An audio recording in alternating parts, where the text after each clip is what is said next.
Good morning, students. I hope you understood my previous class. Whether you completed the self analysis work of comparing Indian and foreign goods.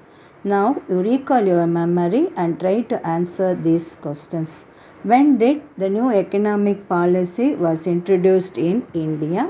1991. Which country has largest MNCs in the world? America. What are the advantages of MNCs? MNC, that is multinational corporation, they produce at lower cost and they'll sell the product at the reduced prices and they'll spurring job opportunities that create more job opportunities to the people. Expand FERA, that is Foreign Exchange Regulation Act, whereas the headquarters of State Bank of India, it is in Mumbai.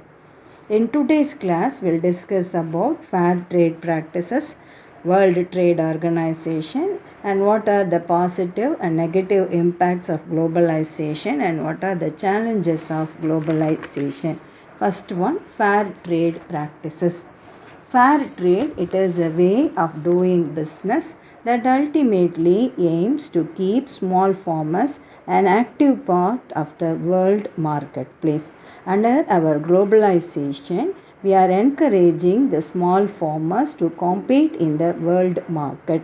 That is encouraging small farmers to participate in the world trade. That's the meaning of fair trade. And it aims to empower consumer to make purchases that support their lives. Under this fair trade, it will raise and stabilize the incomes of small scale farmers, farm workers and artisans. So it generates income for the people as well as artisans, that which includes pot makers, mat makers and all handicraft things comes under this artisan. So everyone they can able to generate income in the economy, promoting labor rights and promoting safe and sustainable farming method and working condition, that is protecting the farmers as well as to promote sustainable farming method, that is sustainable use of land and water resources for farming, that is adopting drip irrigations like that. The next one, principles of fair trade organization. The principles, first one, creating opportunities for economically disadvantaged producer, that is encouraging poor producers to take part in trade activities. Then second one, transparency and accountability, that is all trade practices are being open and straightforward. Okay, being open and straightforward business, and the traders have their own responsibility. Accountability means responsibility. Then third one, fair trading practices and payment of a fair price, that is they'll fix an international price for the traders.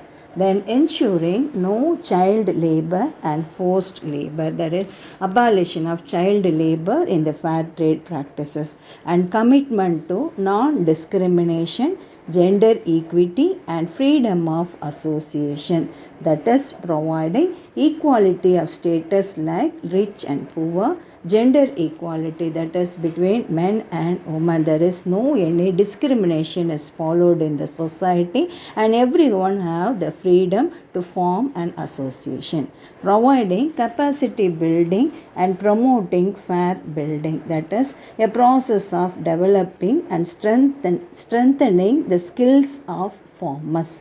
Then respect for the environment. Whenever we are talking about our agriculture, we want to concern much about our environment. These are the principles of our fair trade practices. The next one is GATT, General Agreement on Trade and Tariff. GATT was signed by 23 countries in 1947. India was one of the founder members of GATT. The Director General of GATT was Arthur Dunkel. Arthur Dunkel. So it is known as Dunkel Draft. GATT's primary purpose was to increase international trade by reducing various tariffs, quotas, and subsidies while maintaining meaningful regulation. Under this GATT, to increase international trade by reducing various tariff means tax rates, reducing taxes and quotas, that is the quantity allowed for export and imports, and subsidies, that is subsidies provided by each government in a world country while maintaining a meaningful regulation. Before implementing the GATT principle, we have totally 8 rounds were gathered, first in Geneva, second in France, and third in UK, fourth, fifth, and sixth held at Geneva, and seventh round at Tokyo, and eighth and final round it was held in Uruguay. That Uruguay round proposes the GATT agreement, that is General Agreement on Trade and Tariff towards the world countries. By this, they form the World Trade Organization. The next topic is about World Trade Organization. The eighth round of GATT, that is General Agreement on Trade and Tariff, was known as Uruguay round. After this Uruguay round, that is GATT, was signed by nearly 104 member countries of the world. Nearly 104 countries signed in the GATT agreement, and they accepted to form World Trade Organization. The WTO agreement came into force from January 1st, 1995. January 1st, 1995. The headquarters of WTO, it was in Geneva, Switzerland.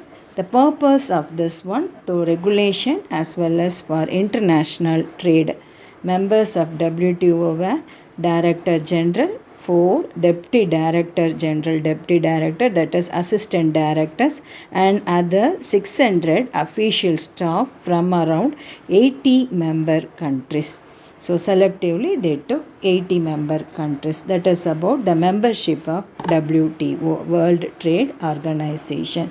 The next one is objectives of WTO: to set and enforce rules for international trade.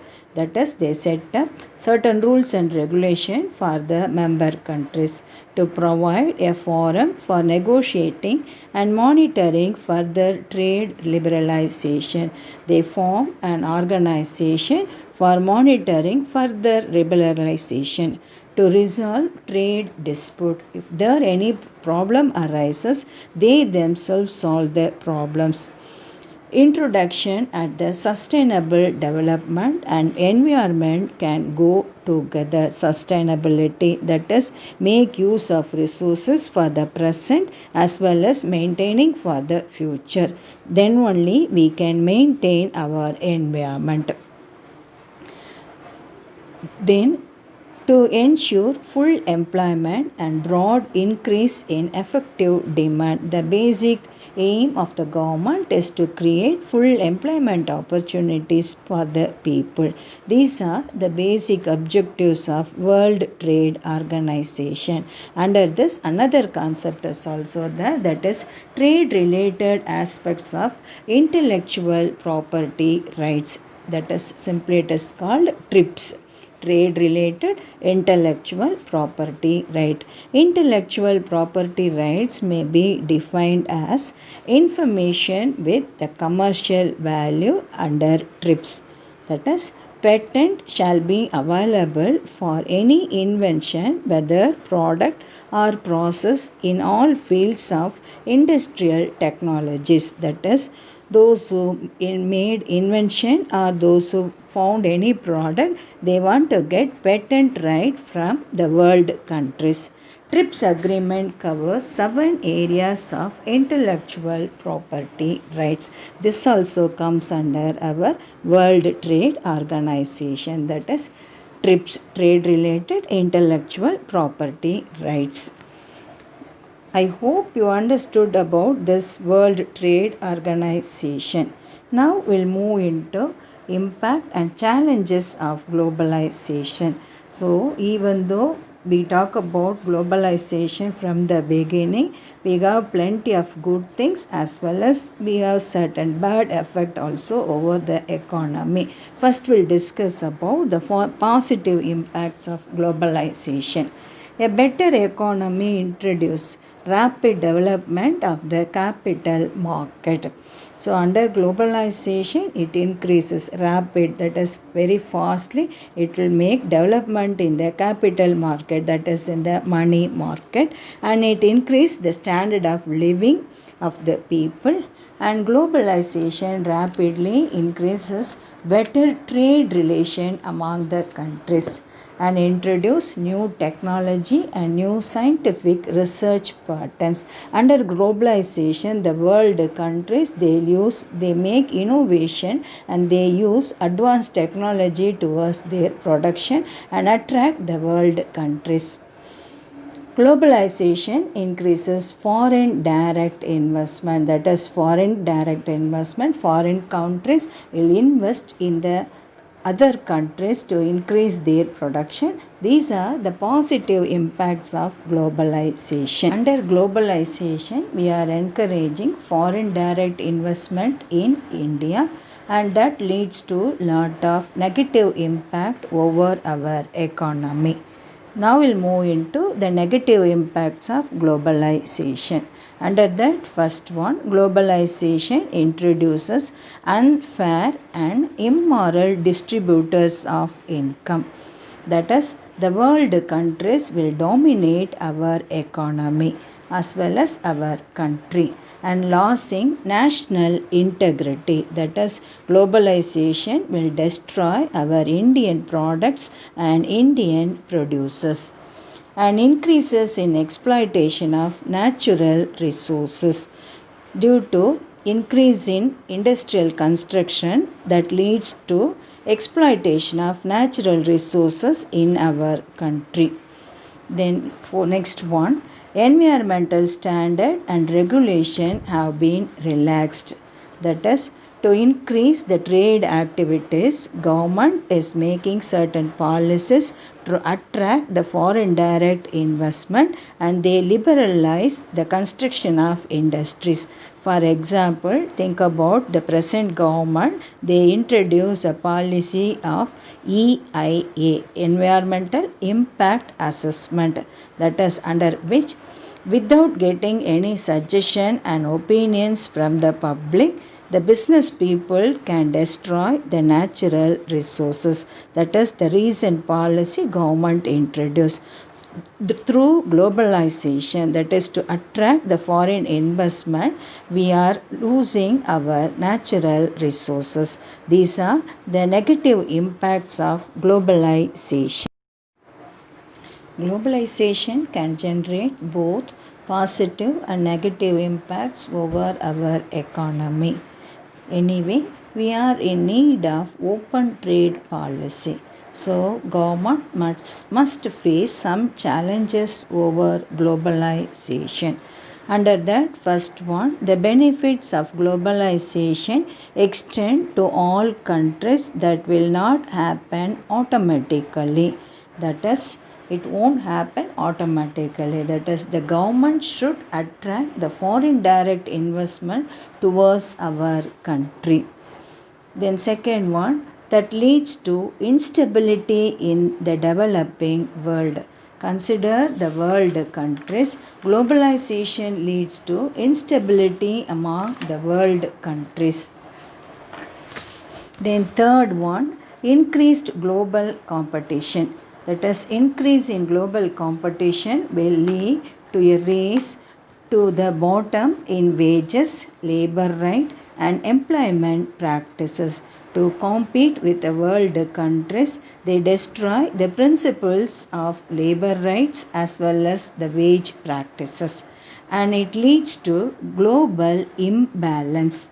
That is, imbalance between the world countries. Consider the African countries. African countries are still in backward position because no world countries are willing to invest in Africa.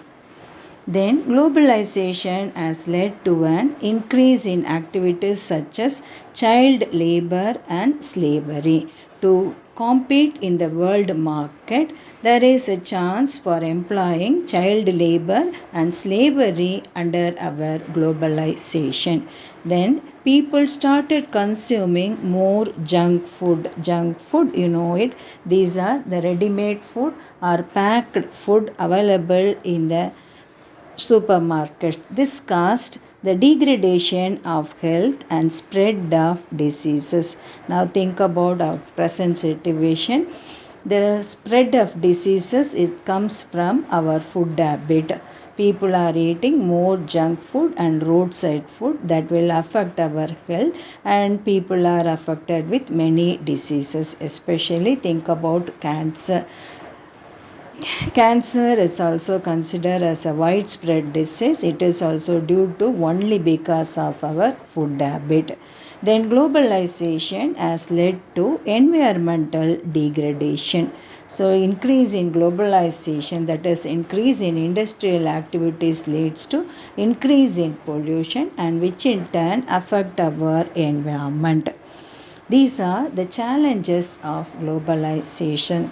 So far, we talk about the positive and negative impacts of globalization and challenges of globalization.